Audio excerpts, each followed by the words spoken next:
तस्य। सद्गुरु भगवान की जय। अखंडमंडलाकारं व्याप्तं येन चराचरं तत्पदं दर्शितं येन तस्मै श्री गुरुवे नमः।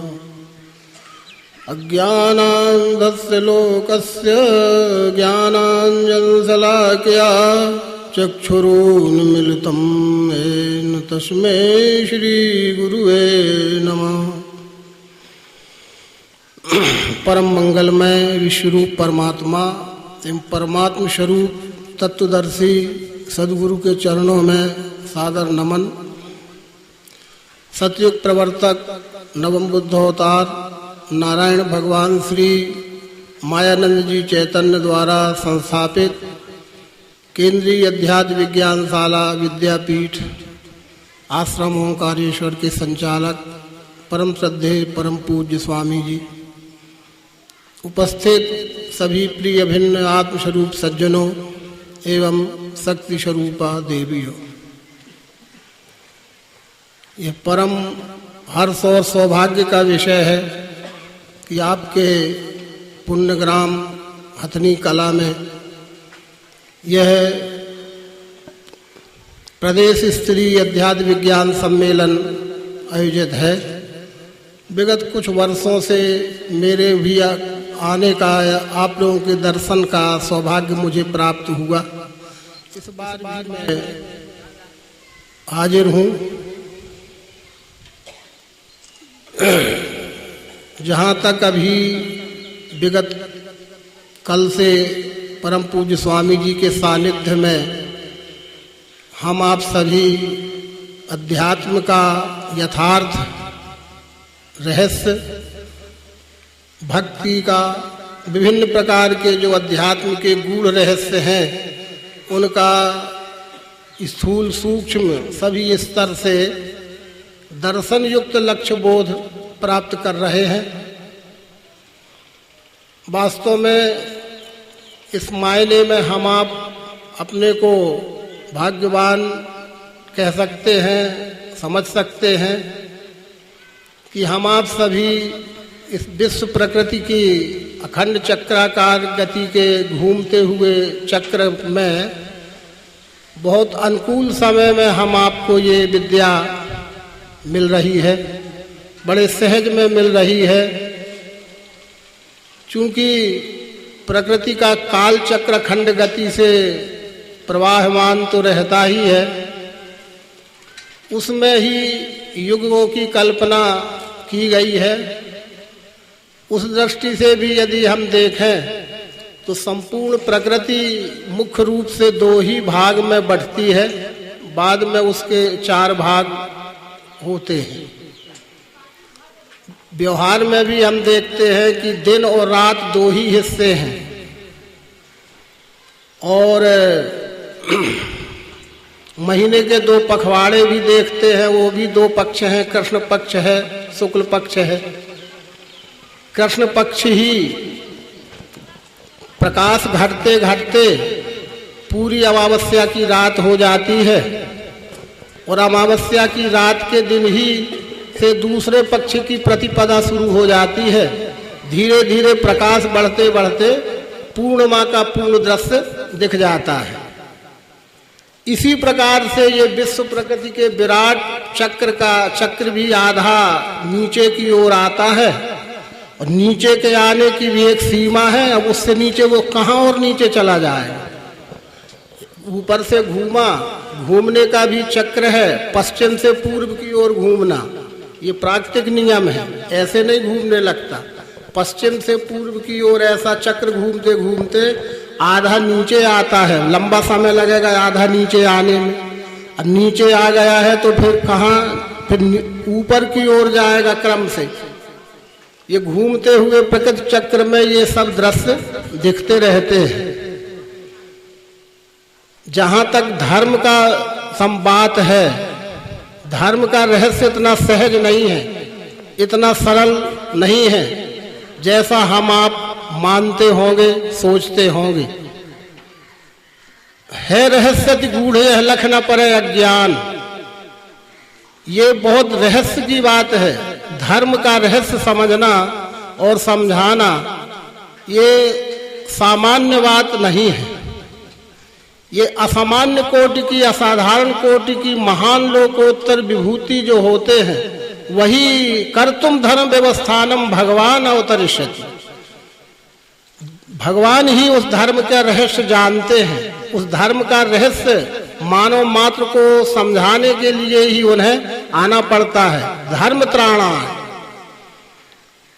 यदा यदा ही धर्मस्य ग्लानिर्भवति भारत अभ्युत्थानम अधर्मस्य तदात्मानं सृजाम्यहम् परित्राणाय साधूनां विनाशाय च दुष्कृताम् धर्म संस्थापनार्थाय संभवामि युगे युगे। भगवान श्री कृष्ण का भी गीता में ये खुला उद्घोष है। मानस में भी यही सब बातें लिखी हैं, विषय बढ़ाना है। मूल विषय वस्तु वही जो अभी भी कही गई, मैं उसी में हूँ, उससे विषयांतरित नहीं हो रहा हूँ। तो भगवान का कार्य क्या है, भगवान की पहचान क्या है? हर व्यक्ति ही होता है, उसका स्तर किसी भी श्रेणी का होता है, किंतु देह दृष्टि से वो व्यक्ति ही होते हैं, पर कार्य से उनकी पहचान होती है। राम भगत हित नर्तन धारी सह संकट किए साधु सुखारी। अब ये सब तमाम बातों का प्रसंग और संदर्भ और अनुभव लेने के बाद अब ये बात अलग है कि मानव मात्र में जो जब बात यहाँ से आती है कि धर्म आज का नहीं छूटा है, वास्तविक धर्म जैसे कहते हैं, यथार्थ धर्म जैसे कहते हैं, वो कुछ हजार वर्षों की भी गिनती नहीं कह सकते उसके लिए कि कब से छूटा है। अगर कुछ प्रमाणों के आधार पर बात करें तो 22 लाख वर्ष से धर्म छूट गया है। सही गिनती में सही जाओ तो 22 लाख वर्ष से मानव जगत से धर्म में भूल हो गई है, भ्रांति हो गई है।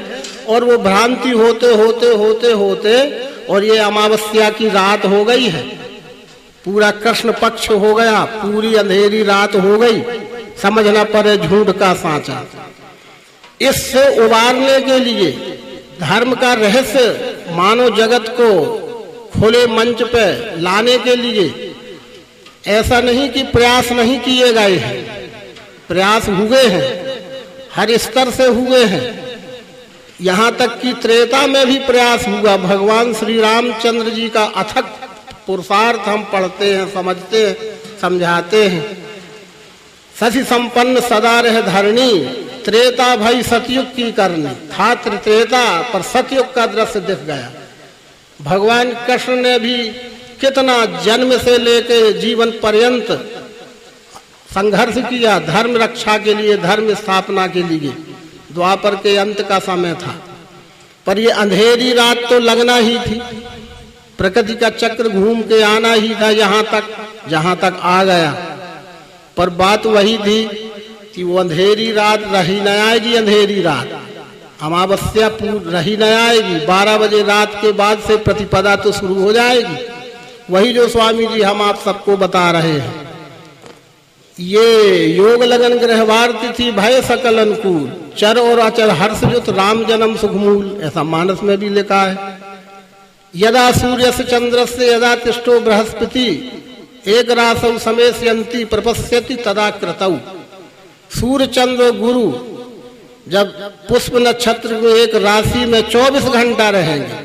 कुछ लोग इसमें ये भी तर्क करते हैं, अकल तो है, तर्क कोई सीमा नहीं होती, पर जिस सिद्धांत के मंच पर हम बैठे हुए हैं वो इन सब बातों से ऊपर है। बौद्धिक पुरुषार्थ की संपूर्णता का मंच है, ये आसन है। ये कुछ लोग इसमें भी तर्क लगाते हैं कि ये तो प्रति 12 वर्ष बाद ऐसा संयोग आता है। वो कहते हैं, हमने भी सुनते हैं उनकी कि आप ऐसा कहते हो, पर वो तो प्रति 12 वर्ष बाद ऐसा हुआ करता है कि एक रासम समय से अंति, ये तो 12 वर्ष बाद होता है। और ऐसा कैसा, पर उसमें भी गहराई छुपी है कि वो 12 वर्ष बाद होता होगा। स्वामी जी भी रहस्य बतलाते हैं। कुछ समय के लिए होता है, कुछ क्षण के लिए होता है, कुछ सेकंड के लिए होता है, लेकिन पूरे 24 घंटा नहीं होता।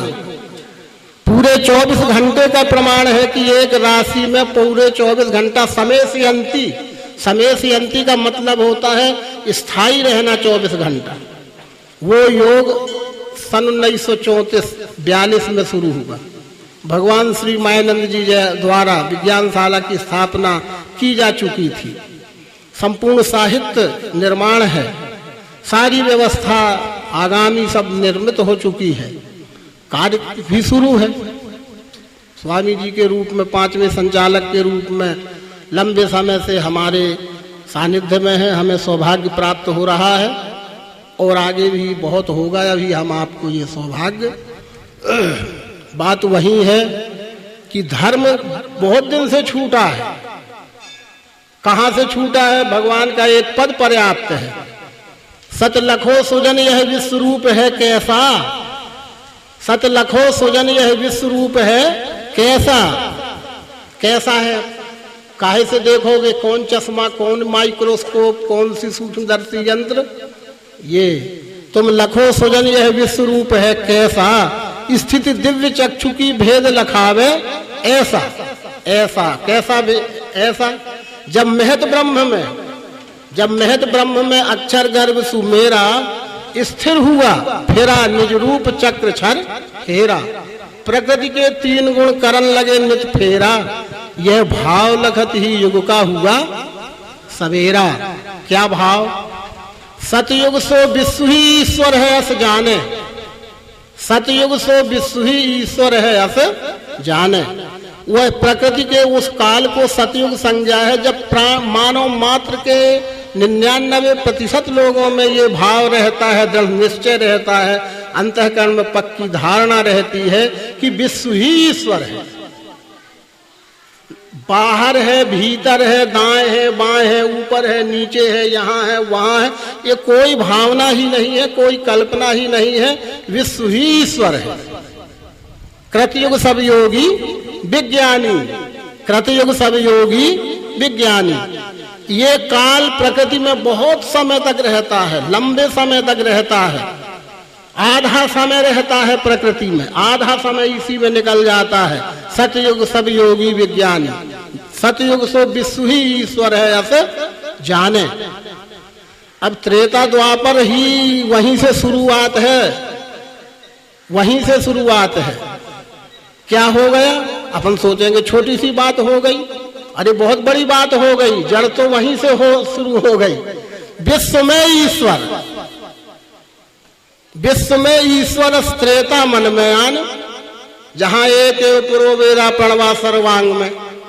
स्वामी जी जैसा हम आपको बताते हैं विभिन्न उदाहरणों से कि एक ही सब कुछ है, सब कुछ लोगों का, और कुछ लोगों का कितना क्या है कोई हम ही को पता नहीं है। वहां एक में 3 हो गए तो भेद पड़ा ना वहीं से। त्रेता सो बहुबुद्धि लोक भोग हित ले में, एक का 3 बनाया और 3 का फिर और शुरू कर दिया, तो वहीं से शुरू हो गई बात। विश्व में ईश्वर है बस। एक कहा जाए कि ये नारियल का रूप ही नारियल है, इसमें क्या शंका की बात है? ये नारियल का रूप ही नारियल है। दाएं बाएं ऊपर नीचे बाहर भीतर, ये कोई शब्द ही लागू नहीं है, ना कोई ये प्रश्न की बात है। ये नारियल ही नारियल है। ये माइक का रूप ही माइक है, ये प्रांगण का रूप ही प्रांगण है, ये हथनी गांव है, गांव का रूप ही गांव है, तो ये विश्व का रूप ही विश्व रूप है। अब क्या बात है? अब इसमें कहा जाए कि इसमें नारियल है, इसमें माइक है, इसमें आदमी है, तो आदमी बाहर घुसा है कि भीतर घुसा है, कि ये बैठा आदमी है कि भीतर? अब बहुत बात खड़ी हो जाएगी। ये विश्व ही ईश्वर है, इस भाव की जगह विश्व में ईश्वर है। तो फिर द्वापर निज तन पाप पुण्य में देखी, तो फिर होने लगा बाहर है, कुछ कहने लगे भीतर है, कुछ कहने लगे बाहर है और कुछ भीतर है, बाहर भीतरी हो गई। और जब तक और ज्ञान ह्रास हुआ तब तक तद्रूप हुए यह कल की लीला पेखी। जितने पिंडे पिंडे मतिर भिन्ने, जितने व्यक्ति जितने हैं उतने प्रकार का फैल गया, वो कलयुग हो गया। अब ये यहां तक जब पहुंच गई बात, बीच में सब प्रयास किए गए, किंतु प्रकृति की अखंड चक्राकार गति कोई रोक नहीं सकता, तो नहीं रोक सकी। पर हम आप इस मायने में धन्य भाग हैं, गिनती करके बता दिया 1942 से अभी तक 73वां वर्ष चल रहा है। 73 वर्ष इसमें प्रवेश कर गए। किस में प्रवेश कर गए? इस सिद्धांत में प्रवेश कर गए कि विश्व ही ईश्वर है, विश्व ही ईश्वर है, आचरण ही भक्ति है, आचरण ही भक्ति है, और कुछ नहीं बताना इस आसन से बैठकर। ये आसन अन्य और बातों के लिए नहीं है, अन्य बातों के लिए अन्य सब कुछ है, क्या कमी है? पर यहां तो विश्व ही ईश्वर है। रुचता है अच्छी बात है, पढ़ता है अच्छी बात है, नहीं रुचता पढ़ता है तो हमारा ये शासन में के वक्ता का कोई स्वार्थ नहीं है। सेवा हमारी है, स्वार्थ आपका है। सेवा हमारी है, स्वार्थ आपको जचना चाहिए कि हमारा सबसे बड़ा स्वार्थ आत्म कल्याण है। ये आत्म कल्याण की विद्या है, हमारे कल्याण की विद्या है, इसी से हमारा सबसे बड़ा स्वार्थ है। सखा स्वार्थ साच जीव करे हा, और मन क्रम वचन राम पद नेहा। तो सखा सत्य परमारथ एहू, मन क्रम वचन राम पद नेहू। आज स्वार्थ परमार्थ में बड़े झगड़े खड़े हैं, स्वार्थ परमार्थ के आश्रम बने हैं, स्वार्थ परमार्थ के झगड़े रगड़े खड़े हैं। अरे दे पढ़िए रामायण, एक हो गए ना, एक बिंदु में एक हो गए ना। पर स्वार्थ और परमार्थ दोनों एक साथ सधने की एकमात्र गुरु कुंजी है ये। अर्जुन का देखिए, स्वार्थ भी सधा, परमार्थ भी सधा। जितने महापुरुष हो गए उनके स्वार्थ भी सध गए, परमार्थ भी सध गए।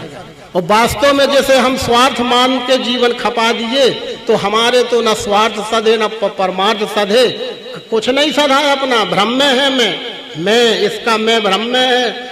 उम्र सब पशुवत जाए रहे, हम पशु की तरह जीते खाते मरते, संतान पैदा करते कराते, जीते मरते उखड़ते डूबते रहे होंगे। ना हमने स्वार्थ पहचाना है और न परमार्थ पहचाना है। ये सच्चा स्वार्थ क्या है और सच्चा परमार्थ क्या है, इसकी पहचान जो करा देते हैं वही है भगवान, वही है भगवान। और जिसकी सेवा करना है उसकी पहचान करा देते हैं, वो है परमात्मा। जिसकी पहचान कराई जाती है वो परमात्मा है, और जो पहचान कराते हैं वो भगवान है। और बातें बहुत सी होंगी, बहुत से श्लोक होंगे, बहुत सी व्याख्या होंगी, उसके लिए पर्याप्त समय यहाँ उपलब्ध नहीं है। जो बात कही गई थी उसका उत्तर यही है कि जो इसकी पहचान कराते हैं वो भगवान है। भगवान नवम बुद्ध अवतार मायानंद जी ने ही तो पहचान कराई ना, भगवान कृष्ण ने ही तो पहचान कराई ना, भगवान राम ने ही तो पहचान कराई ना। जितनी 10 अवतारी विभूतियां हैं उन्हीं ने तो पहचान कराई ना। अब हमारी जीव भाव की आदत पड़ गई है, विश्व रूप सत भूल ही डोले व्यष्टि में, विश्व रूप सत भूल ही डोले व्यष्टि में। मैं व्यष्टि में हूं तो मेरा इष्ट भी व्यष्टि में होना चाहिए। ये तो साइकोलॉजिकल बात है, मनोवैज्ञानिक बात है कि मैं जैसा हूं वैसे ही चाहता हूं। मैं व्यष्टि भाव में बंधा हूं तो मेरा इष्ट भी व्यष्टि में होना चाहिए। तो अव्यक्तम व्यक्तमापन्नम, हे अर्जुन मैं तत्व रूप हूं, अव्यक्त रूप हूं, सर्व रूप हूं, सब कुछ हूं, पर लोग मुझे व्यक्ति के रूप में देखना चाहते हैं। आज दुनिया में कौन सा ऐसा अभागी है जो देखना ना चाहता हो? कोई अभागी ऐसा नहीं है जो देखना ना चाहता हो। लेकिन शंकर जी कहते कि नहीं, ये अभागी ही है। इसलिए अभागी है क्योंकि अपने मन का देखना चाहते हैं। तो अपने मन का देख लोगे? ये माइक जिस रूप में है उसी रूप में देखना दिखाना ही उचित है। जो वस्तु जैसी है वैसा ही देखना दिखाना उचित है। किसी की कल्पना का, किसी के मन का देखा दिखाया नहीं जा सकता है। जो अपनी कल्पना का देखना दिखाना चाहते हैं वो भ्रमी है, वो अज्ञानी है। तो सज्जनों, हम व्यष्टि भाव में भूल करके बार बार उसी भगवान और परमात्मा में उलझ जाते हैं। जो इस रहस्य को खोलते हैं वो भगवान है, और जिसका रहस्य खुलता है वो परमात्मा है। वो रहस्य क्या है, लेकिन उस पर बात आना है। ये रहस्य गूढ़ लखन पर अज्ञान, स्थिर धीरे इस विषय में करें विचार सुजान। तो परमात्मा कोई व्यक्ति नहीं होता। यदि व्यक्ति है तो परमात्मा नहीं हो सकता, और परमात्मा है तो व्यक्ति नहीं हो सकता। तो फिर क्या होगा? क्या होगा? फिर तत्व होगा। ज्ञातुम द्रष्टुम च तत्वेन प्रवेष्टुम च परंतप। कहा उसे सादर तत्व बखानी, जही विज्ञान मगन मुनि ज्ञानी। भवानी पार्वती ने क्या पूछा था? ये सब कुछ नहीं पूछा था, ये कई बात पूछ लिया ना। कहा उसे सादर तत्व बखानी, जही विज्ञान मगन मुनि ज्ञानी।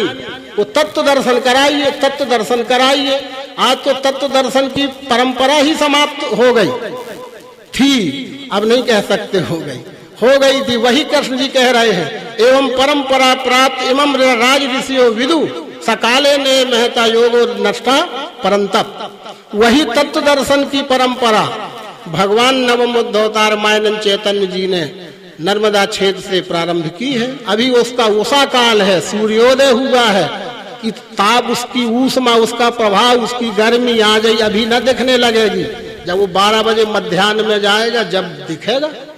लेकिन हम आप इस बायने में बड़भागी हैं कि प्रातः काल से ही उसमें आ गए, प्रातः काल से ही उसमें है। सज्जनों, वो तत्व दर्शन में आइए। तत्व दर्शन क्या है? तत्व दर्शन यही है कि तत्व दर्शन करने के लिए एक ही तत्व है, तत्व बहुत से नहीं है। एक ही परम तत्व एक ही है। उस एक ही परम तत्व की परिवर्तित अवस्था का अनंत विस्तार, अनंत सृष्टि रचना के रूप में ये दिख रहा है। ये तत्व का ही विस्तार दिख रहा है, और कुछ नहीं दिख रहा है। पर वह एक ही तत्व को ऐसे नहीं जाना जा सकता भाषणबाजी से। मेरे जैसे भाषणबाजी कई जन्म दे रहे, कोई ना समझ पाए। वो तत्व दर्शन करने के लिए ये तत्व का रूप ही विश्व रूप है। ये विश्व रूप में की ही कोई एक वस्तु सामने रखी, कोई भी वस्तु सामने रख लीजिए, प्रतिबंध कुछ नहीं है। पर वस्तु रखने का प्रतिबंध जरूर है। अगर बिना वस्तु रखे बात करोगे तो वो बकवास है। और वस्तु सामने रखकर जो समझाया जाएगा वो दर्शन युक्त लक्ष्य है, शब्द बोध नहीं है, लक्ष्य बोध है। ये लक्ष्य बोध करने के लिए वस्तु अधिष्ठान हमारे आपके सामने है। इसको जानने देखने के मानव मात्र के साधन है। इंद्रियाणि नरे पंच षष्ठम तु मनुच्यते सप्तमी बुद्धि अष्टमा। इन सब से अपन परिचित हो गए हैं। अब 5 ज्ञानेंद्रिय, 6वां मन, 7वां बुद्धि और 8वां ज्ञान जीवात्मा। ये 8 ही साधन है मानव मात्र के पास, और कोई साधन नहीं। एक ही शरीर में ये 8 साधन है। शरीर एक है, गिनने के लिए अपन ये लो 8 गिन दिए। तो ये विश्व एक है, पर ये विश्व एक होते हुए भी उसका विवरण जानने के लिए उसके भी साकार स्वरूप में 8 अंग है। एक अंग से एक अंग की पहचान होती है। तो पिंड के सब अंगों का ब्रह्मांड के सब अंगों से प्रत्यक्ष प्रयोग में मिलान करके देखने दिखाने की विधि का नाम ही दिव्य दृष्टि है, दिव्य चक्षु है। ये कोई चमत्कार और मैस्मेरिज्म का कार्य नहीं है।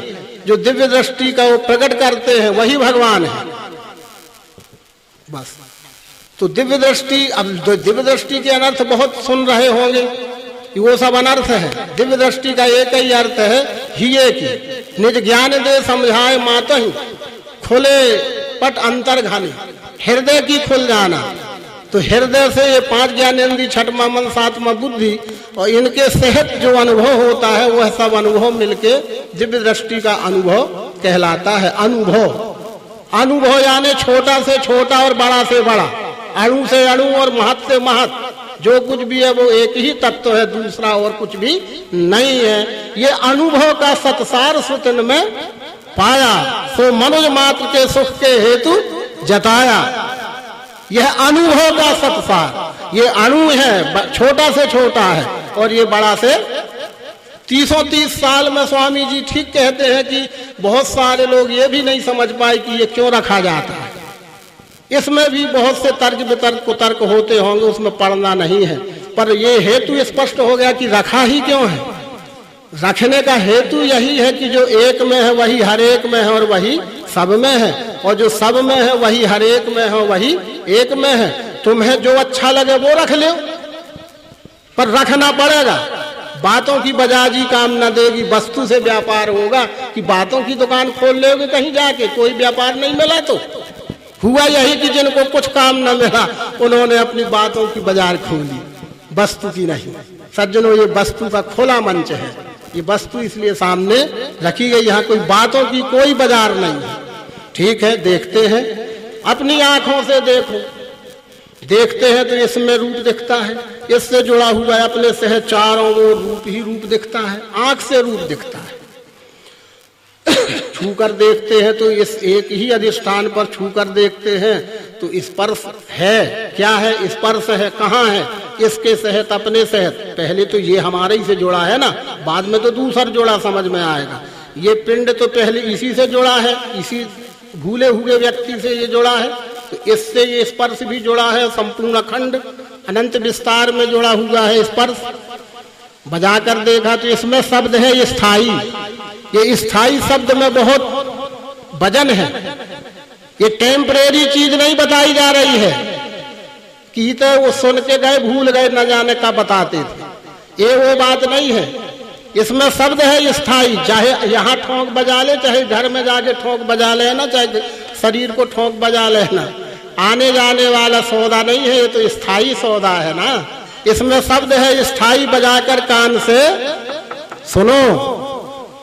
ऐसे विश्व में है स्थिर शब्द भाव। जीभ से लगा देखो, वस्तु में कुछ स्वाद है, हमारे मन का चलेगा, हमारे मन का आएगा। जो है वो जैसा है वैसा, कुछ स्वाद है जैसा है वैसा। कहीं भी जीभ लगा कर देखते हैं तो सर्व में है रस भाव भरा हुआ। नाक से सूंघ के देखो, गंध है इसमें भरा। इसी रीति लखों सारे दृश्य में गंध भी रमा। ये 5 तत्वों का सूक्ष्म भेद लखा दिया। बता ही रहे हैं स्वामी जी, मुख्य बात तो वही है, सूक्ष्म भेद लखा दिया। स्थूल क्या है, सूक्ष्म क्या है? स्थूल है आकाश वायु अग्नि जल पृथ्वी, और सूक्ष्म है शब्द स्पर्श रूप रसगंध। अब बात ये आती है कि भगवान क्या है, वो बात बीच में चलती रहेगी। वो भगवान, एक और भगवान की बात लिखी है रामायण में। आदि देव जहि दीन दयाला, जठर धरे जहि कपिल कृपाला, सांग सास जिन प्रकट बखाना, तत्व विचार निपुण भगवान। तत्व विचार निपुण भगवान। कपिल भगवान, उन्हें कपिल भगवान को भी भगवान कहा गया है। माता देवहूति के पुत्र हैं, कपिल भगवान हैं। बातें करते थे क्या? सांग शास्त्र जिन प्रकट बखाना, तत्व विचार निपुण भगवाना। तत्व दर्शन ज्ञान में निपुण थे, पारंगत थे। तो भगवान वही है। ये तो सामान्य सी बात हमें लगी होगी, हम भी प्रचार प्रसार में रहते हैं। लोग बस में चलो, ट्रेन में चलो, सुन ले उनकी बातें, जो कुछ सुन के बैठ लिए हैं, कुछ दिन बात सुनते हैं, हमारे भी कान में आती है। वो कहते हैं इनमें तो ऐसा बताते हैं, ऐसा बताते हैं, कोई चीज रख लेते हैं, ऐसा बताते हैं।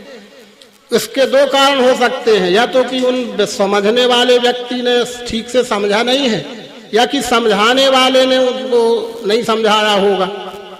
पर भगवान वही हैं जो इस तत्व को खोलते हैं। आंख से तो रूप दिखता है, ये सामान्य प्रक्रिया है। कान से शब्द सुनाई देना, त्वचा से स्पर्श आना, जीभ में स्वाद आना और नाक से गंध आना, ये तो सामान्य प्रक्रिया है। पर इसमें तत्व विचार निपुण भगवान। तत्व दर्शन क्या है? इसी में तत्व दर्शन है। वही तो स्वामी जी का लक्ष्य है कि हम उस ओर जाएं। इसमें तत्व खोजो, तत्व बताओ। आंख से रूप देखना ये तो प्रक्रिया है, कारण क्या है? त्वचा से स्पर्श आना, जीभ में स्वाद आना, नाक से गंध आना, प्रक्रिया है। कारण क्या है? कारण को खोज लेना, कारण को समझना, कारण को समझाना ही तत्व दर्शन है। वह ये भगवान का काम है। हम आप तो परंपरा चलाने वाले हैं, आविष्कारक कौन है? भगवान है।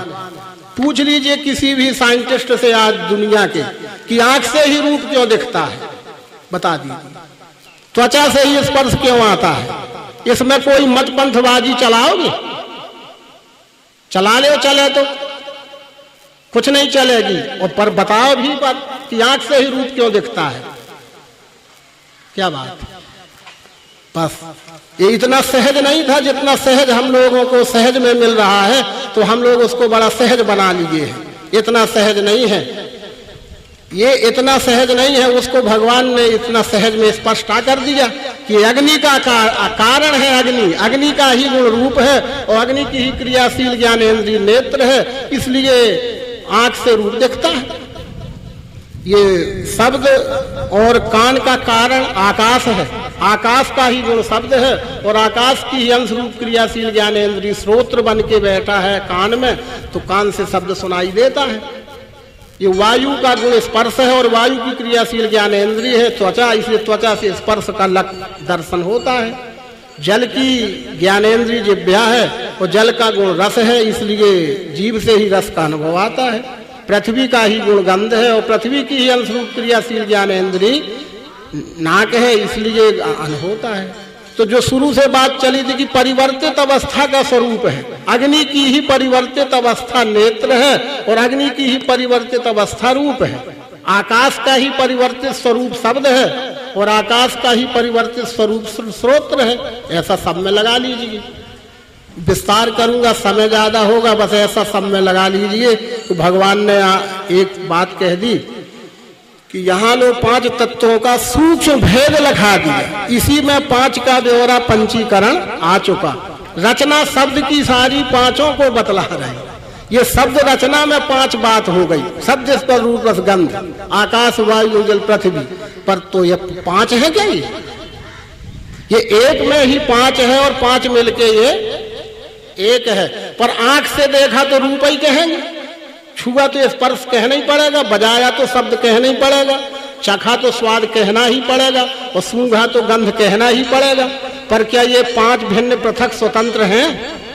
एक धूल के कण से भी ये 5 अलग किए जा सकते हैं? क्या जल के भी अलग हो सकते हैं? क्या कट के अलग हो सकते हैं? क्या पानी में भिगाने से अलग हो सकते हैं? सुखाने से अलग हो सकते हैं? तो वही तो निर्णय दिया जा रहा है कि नैनम छिंदंती शस्त्राणी नैनम दधि पाविता न चैनम के जनतापो न शोधति मारुता। अछेद ददाही है, भीगता सूखता नहीं, सदा सर्व में स्थायी सनातन हिले नहीं। ये आने जाने वाले हैं, नाशवान है, जन्म मरण है इनका। क्या है? जन्म नाश बिना मैं हूं भूतों का सब देव में, जन्म नाश बिना मैं हूं भूतों का सब देव में। ये है देवाधिदेव विश्वदेव जो देव कहो। ठीक है, आगे बढ़ते हैं। छठवां साधन मन है। मन से विचार करते हैं, मन से देखते हैं, प्रयोग करते हैं। विचार क्या करते हैं? प्रयोग करते हैं। कुछ लोग इसको उदाहरण कहते हैं, अपनी अपनी समझ है। उदाहरण है क्या? ये प्रत्यक्ष प्रयोग है। प्रत्यक्ष प्रयोग है क्या है कि घी के साथ मिला देखो, अभी समझ में आ जाएगा। घी के साथ मिला देखो, वस्तु में वो सत्य है। और जल के साथ मिला देखो, पी के वस्तु का गुण समझ में आ जाएगा। और अकेली खा के देखो, अब भी गुण समझ में आ जाएगा। तो तत्काल गुण देखने के लिए प्रक्रिया करना पड़ेगी। जब हमें इसे घी के साथ मिलाकर देखा तो अच्छा लगा, जल के साथ पीकर देखा तो मिश्रित लगा, अनुभव मन को आया। और निधि खाने इसका मिश्रित अनुभव मन को तमोगुण के रूप में, बुरे के रूप में आया। तो जैसे तत्वों की पहचान गुणों से हुई, शब्द से आकाश की, स्पर्श से वायु की, रूप से अग्नि की, रस से जल की और गंध से पृथ्वी। इस प्रकार से अच्छे को ही सतोगुण कहा है, बुरे को ही तमोगुण कहा है, अच्छे बुरे में कहा है। तो 5 ज्ञानेंद्रिय और छठ में मन से गुण के सहित 8 गुण दिखे ना। कौन 8 गुण?